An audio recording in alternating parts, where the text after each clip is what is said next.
और आप क्या कह रहे हो 3 दिन में? वो तो हम भी देख रहे हैं कि वो ज्यादा लेटी हुई फसल 3-4 दिन बाद दिखाई देगी सर, ये हाँ, क्या? पर ये तो जिनमें लगी हुई है। हाँ, बाकी में ओवरऑल तो ये जैसे बगल के खेत, ये वाला खेत है 30% रुपए में।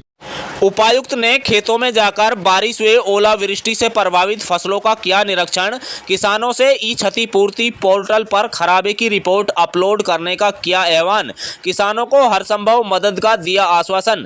उपायुक्त विश्राम कुमार मीणा ने जिला नूंह में गत शुक्रवार रात को हुई बारिश व ओलावृष्टि के कारण कई गांवों में किसानों की फसलें खराब होने की आशंका के मद्देनजर आज सोमवार को प्रभावित क्षेत्रों व खेतों में जाकर फसलों का निरीक्षण किया। उन्होंने किसानों से सीधा संवाद किया और उनकी समस्याओं को भी सुना। उपायुक्त ने किसानों को जानकारी दी है कि बारिश व ओलावृष्टि के कारण हुए नुकसान की रिपोर्ट संकलित की जा रही है और जल्द ही प्रभावित गांवों के लिए ई क्षतिपूर्ति पोर्टल भी खोल दिया जाएगा। पोर्टल खुलने के बाद किसान सीएससी सेंटर के माध्यम से अपनी खराब फसलों का पूर्ण ब्यौरा जरूर अपलोड कर दें। पोर्टल पर रिपोर्ट अपलोड होने के बाद संबंधित क्षेत्र के पटवारियों से फसलों के खराबे की फिजिकल जांच कराई जाएगी। जब तक फिजिकल जांच न हो किसान नुकसान वाले खेतों में फसल की कटाई न करें ताकि खराबे का सही आकलन किया जा सके। उपायुक्त ने राजस्व विभाग के अधिकारियों को निर्देश दिए कि किसानों की फसलों के नुकसान का सही आकलन किया जाए। इसके संबंधित तहसीलदार पटवारी फील्ड में जाकर कार्य करें। सभी प्रभावित किसानों को सरकारी योजनाओं के तहत राहत पहुंचाई जाएगी। सरकार किसानों के साथ खड़ी है, उन्हें हर संभव सहायता दी जाएगी।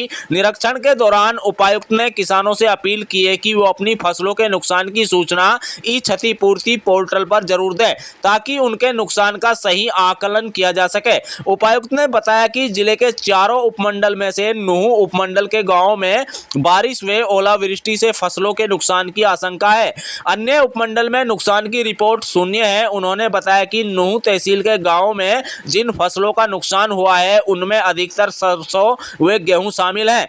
उपायुक्त ने सोमवार को तहसील नूंह के गांव अडबर, टाई, हुसैनपुर, धादू का, टेरकपुर, सतपुतिया की, बाबूपुर, मछरोली, सूडा का, गोलपुरी, बेंसी, कुर्थला, आल्दो का, सलम्बा, सालाहेड़ी, फिरोजपुर नमक व चंदेनी में खेतों का दौरा कर ओलावृष्टि से खराब हुई फसलों का निरीक्षण किया। उपायुक्त ने कहा कि जिन गांवों में की फसलें खराब हुई हैं वहां के किसानों के लिए जल्द ही ई क्षति पोर्टल खोला जाएगा। अतः सभी किसान अपनी फसल खराबे की रिपोर्ट को नजदीकी सीएससी सेंटर के माध्यम से ई क्षतिपूर्ति पोर्टल पर जरूर अपलोड कर दें।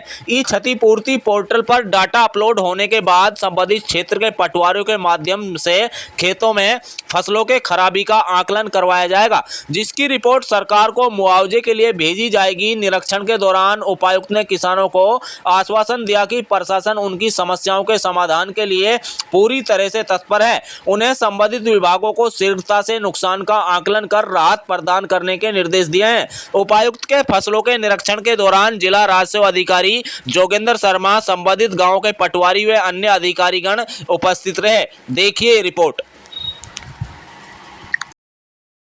किस तरीके से क्या कहना है? ओलावृष्टि और बारिश से जो फसल का नुकसान है उसका जायजा लेने के लिए आज हमारी पूरी रेवेन्यू की टीम फील्ड में है। साथ ही माननीय मुख्यमंत्री जी ने भी निर्देश दिए हैं कि जो गांवों में ज़्यादा प्रभावित किसान हैं उनके लिए पोर्टल ई क्षतिपूर्ति पोर्टल खोला जाए। तो आज हमने अडबर और टाई गांव का भी दौरा किया है और टाई गांव में हमने देखा कि जो सरसों की फसल है उसमें 50 से 75% या उससे ज़्यादा भी नुकसान है जो फसल पक चुकी है, और गेहूँ की फसल में भी 25% से लेकर 75% तक कुछ जो है नुकसान है। तो इन गाँवों के लिए पोर्टल, साथ ही हमने अभी 14 गाँव और हुसैनपुर, दादू का, बाबूपुर, टेरकपुर, सुडा का, ये सारे गाँवों का आगे दौरा है। तो उनमें भी इस हिसाब से असेस करके आज हेडक्वार्टर को रिपोर्ट भेजी जाएगी। फिर पोर्टल ई क्षतिपूर्ति पोर्टल खोला जाएगा। तो मेरा जो भी प्रभावित किसान भाई हैं जिनके गाँव की रिपोर्ट है वो नज़दीकी सीएससी सेंटर से या सरल केंद्र से या खुद ई क्षतिपूर्ति पोर्टल पे अपने नुकसान का रिपोर्ट दें ताकि खराबा गिरदावरी कंप्लीट करके और उनका जो भी सरकार द्वारा निर्धारित मापदंड से मुआवजा दिया जा सके। सर, जो किसान है, सरसों की फसल की हम बात करें, सरसों की फसल खराब हो चुकी है, किसान काट रहा है, क्या वो काटे या नहीं काटे? हाँ, इसमें जैसे मैं जिस खेत में हम खड़े हैं उसमें लगभग 80% के करीब जो है फसल बिल्कुल ही ख़राब हो चुकी है। और यहाँ पे चूँकि किसान के लिए कीमती फसल है और वो जो बची हुई फसल है उसको काट रहे हैं। इनसे हमने अनुरोध किया कि आज ये अप्लाई कर दें, आज पोर्टल अगर खुल जाएगा और 1-2 दिन अगर इसमें रुक जाए तो स्टैंडिंग क्रॉप के लिए मुआवजा है, तो फिर वो खराबा गिरदावरी जब होगी तो उसमें वो रिपोर्ट आ सके। तो ऐसे कोई किसान है जिनका बिल्कुल ही वो नुकसान हो चुका है, खासकर सरसों में जिसकी अभी पकी हुई थी फसल, लेकिन ऐसा में बारिश से ख़राब हो चुकी है, तो वो 2 से 3 दिन एक बार रुक जाएं जब तक एक बार ये गिरदावरी कंप्लीट ना हो। धन्यवाद।